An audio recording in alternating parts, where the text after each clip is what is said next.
Guys, നിങ്ങൾ ഈ day സ്കോളേഴ്സിനെ പറ്റി എന്തൊക്കെ അപവാദങ്ങളാണ് ഈ പറഞ്ഞു കൂട്ടുന്നത്? നിങ്ങൾക്ക് വല്ലതും അറിയാമോ? അവർ ക്ലാസ് വിട്ട ഉടനെ വീട്ടിൽ പോകുന്നു, വീട്ടിൽ വിട്ട ഉടനെ ക്ലാസ്സിൽ വരുന്നു. ഞങ്ങൾക്ക് രാവിലെ കോളേജിലെത്തണമെങ്കിൽ 5-10 മിനിറ്റ് മുന്നേ ഇറങ്ങിയാൽ പോരാ. അത് മനസ്സിലാക്കൂ. മണിക്കൂറുകൾക്ക് മുന്നേ ഇറങ്ങണം. എന്നാത്തോ കയറുന്ന ബസ് ഒന്നി കംപ്ലൈൻ്റ് ആവും, ഒന്നി പെട്രോൾ അടിച്ചിട്ടുണ്ടാവില്ല. അതിനവിടെ 5 മണിക്കൂർ കിടന്ന് എൻ്റെ പൊന്നോ, ആ ബസ് നിർത്തിയിട്ട് വേറെ ബസ്സിൽ കയറി, വേറെ ബസ് അവിടെ എത്തൂല ഇവിടെ എത്തൂല എന്നും പറഞ്ഞ് അങ്ങനെ ഓടി അവസാനം അവിടെ എത്തിയാൽ തന്നെ ഈ ബസ്സിലൊക്കെ കയറി പറ്റണേൻ്റെ ഒരു പാട്. ഈ യൂണിഫോം ഉണ്ടെങ്കിൽ അവർക്കൊരു പുച്ഛമാണ്. നമ്മൾ ബസ്സിൽ പോലും കേട്ടില്ല. ഭാഗ്യത്തിനിപ്പോൾ യൂണിഫോം ഇല്ല, അതൊരു ഏക ആശ്വാസം. എന്നിട്ട് ഒരു ഒരു ഒരു ഒരു ST എടുക്കണേന് മറ്റേ കാർഡ് കാണിക്കണം. അതെല്ലാം എടുത്ത് കാണിച്ചങ്ങോട്ട് കൊടുക്കും ഞാൻ.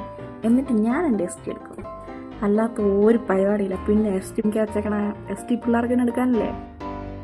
ബസ്സിൻ്റെ ഇടയ്ക്ക് നിന്ന് ബ്രെഡും ജാമും വെച്ച് ഞെരിച്ച് എന്നാലോ ഇറങ്ങേണ്ട സ്റ്റോപ്പിൽ ഇറക്കാനും പറ്റൂല, ഇറങ്ങാനും പറ്റൂല. ഇറങ്ങണ ഭാഗമുണ്ടല്ലോ, നമ്മൾ മറ്റേ ധീരയിലൊക്കെ ഉള്ള പോലെ ഇങ്ങനെയൊക്കെ ആക്കി എല്ലാവരും തട്ടി തെറിപ്പിച്ച് വേണം ചാടിയൊക്കെ ഇറങ്ങാൻ. ചിന്തിക്കൂ.